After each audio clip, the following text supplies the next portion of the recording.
राखी के दीने भैया बहिनी ना भुलाया।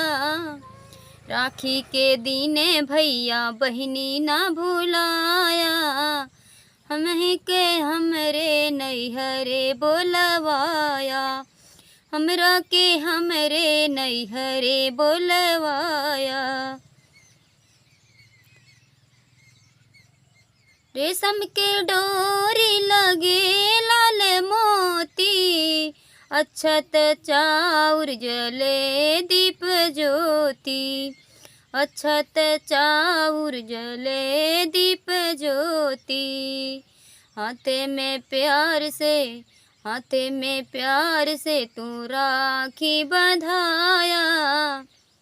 राखी के दिन भैया बहिनी ना भुलाया। राखी के दिन भैया बहिनी ना भुलाया।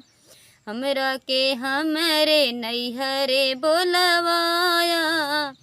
राखी के दिन भैया बहिनी ना भुलाया। बड़ा पावन ये राखी के त्योहार बा। बड़ा पावन राखी के त्योहार बा। बड़ा ही पवित्र भैया बहिनी के प्यार बा।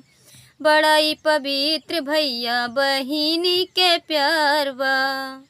दुख सुख पड़े बहिनी, दुख सुख पड़े भैया, राखी के फर्ज निभाया।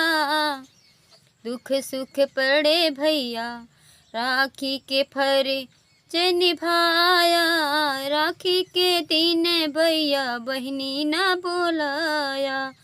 राखी के दिन भैया बहिनी ना भुलाया। हमरा के हमरे नैहरे बोलवाया। राखी के दिन भैया बहिनी ना भुलाया। राखी के दिन भैया बहिनी ना भुलाया। तो बहुत ही सुंदर राखी का गीत है।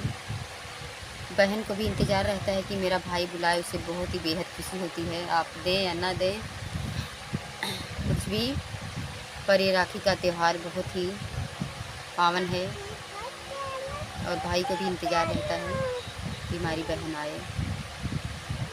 तो बहुत ही सुंदर ये गीत आप लोग सुने और कमेंट में ज़रूर बताएं कैसा लगा।